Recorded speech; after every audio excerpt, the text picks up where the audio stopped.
Hello guys! Welcome back to my YouTube channel. Hindi ako makapag-ingay, nandito kasi ako sa airport and mag-check-in ako ng luggage ko. So ito yung mga luggage ko kung nakikita nyo. Ayan, bali ito na yung date na mag-move tayo papunta ng Toronto. Papunta ng Ontario para sa work natin. So samahan nyo ako sa flight ko, sa biyahe ko, and update ko kayo mamaya pagka-check-in.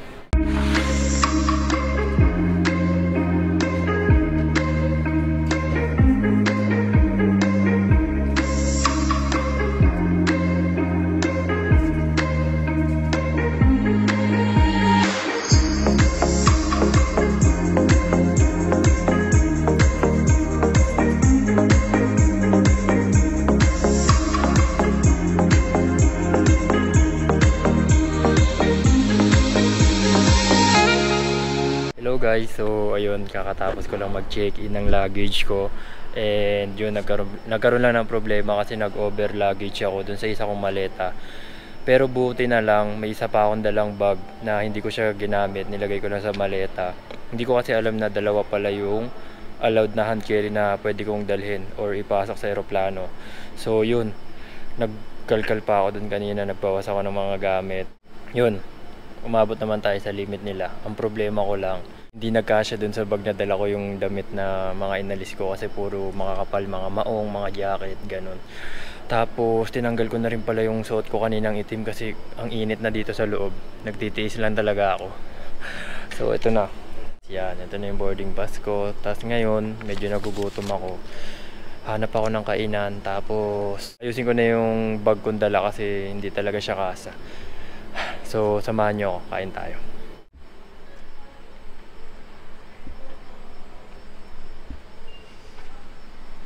Tignan nyo guys, ang cute, may dog.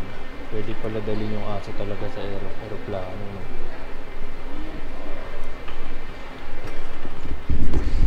Sana soon madala ko rin yung mga dogs ko dito. Pag-aralan ko kung paano ko sila masasakay ng aeroplano. Pero ngayon, pag-aaralan ko muna itong ginagawa ko kasi hindi madali. Ayan guys, sakto nagbukas yung Tim Hortons. Papunta na sana ako dun sa waiting area ng aeroplano eh. Buti na lang, makakain tayo. Samahan nyo, bili tayo.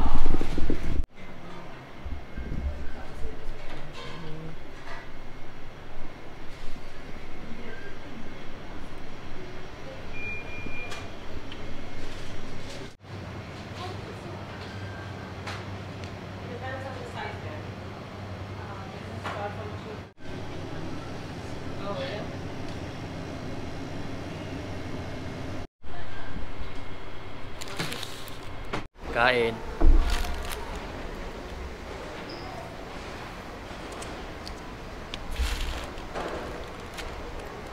Ice coffee and sausage.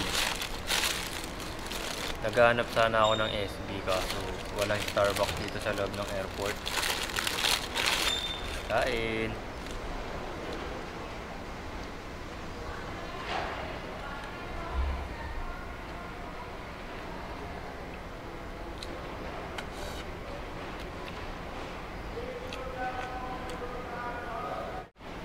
Sarap po. Ano siya, sausage siya na may bacon, egg, and sandwich.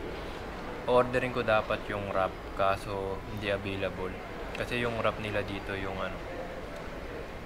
yung naka-wrap siya tapos may laman siyang bacon. Minsan rice or pwede rin mga hash brown, ganun. Masasarap din yun eh. Kaso hindi siya available for breakfast. Kaya ito muna tayo.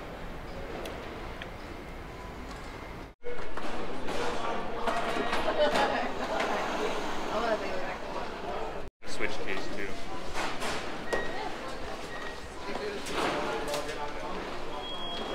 Hello guys, so ayun, nandito na ako sa loob pero parang malilate na ako kasi 5:30 yung boarding, 5:35 kakatapos ko palang mag-scanner. Tapos hindi ko pa alam kung saan yung gate ko kasi wala nakalagay dito. Kaya hanapin ko muna kasi malapit na yung flight ko, 6:15. 5:40 na. Grabe. Ayun guys, nandito na ako sa loob. Sobrang layo, tinakbo ko na lang. Muntik. Maling-mali yung kumain muna ako bago pumasok. Ayun, sakto ako yung last. Nakahabol tayo. Pasok na muna ako sa loob.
Hello guys, welcome to Winnipeg. So ayun, nandito na tayo ngayon sa Winnipeg. Ito po yung destination ko ngayon. And kala nyo uwi na ako, no? Ayan, kakakuha ko lang ng luggage ko. Nakaupo muna ako dito. So ayun, kanina kwento ko lang, muntikan na tayong maiwanan ng eroplano. Kasi nga hindi ko napansin yung oras. Tapos hindi ko alam na mahaba pala yung pila dun sa scanner. So natagalan yung pila ko doon, parang around 5 AM kumakain pa rin ako. So hindi ko pinapansin yung oras. Tapos nung bumaba ako before 5:15, so nakapila ako doon sa scanner. Akala ko mabilis lang yung usad. So yun, hindi pala, kasi yung napuntahan kong pila medyo mabagal. So 5:30 boarding na nung aeroplano sasakyan ko, pero 5:30 nakapila pa rin ako. So siguro natapos ako dun mga 5:45. So konti na lang yung time kasi 6:15 naalis na yung plane. So nagmamadali ako noon. Tapos pagkatapos nung scanner, ang layo pa pala nung gate ng pupuntahan ko, yung gate ng plane. So tumakbo talaga ako, hingal na hingal ako para lang maabutan ko. Sakto dumating ako doon. Siguro ako na yung last na passenger na sasakay. Dumating ako doon around 6:05 ganon, 6:05 o bago mag 6:10. So 5 minutes na lang aalis na yung plane nun. Buti na lang di ako naiwanan ng eroplano kahit papaano. So yun, andito ako ngayon sa Winnipeg kasi ito yung final destination natin para sa trabaho ko.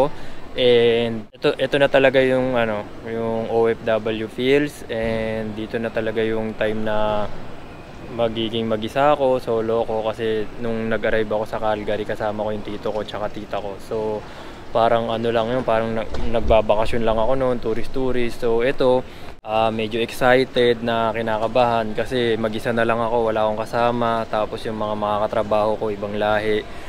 And sana makuha ko kagad yung mga gawain sa trabaho and hindi tayo mahirapan. Tapos ayun, palabas na rin ako ng airport kasi susunduin naman ako dito nung magiging amo ko, yung may-ari nung papasukan kong trabaho. Tas ayun, update ko na lang kayo sa susunod kong vlog. Hopefully nag-enjoy kayo sa video. So bye guys, see you next video.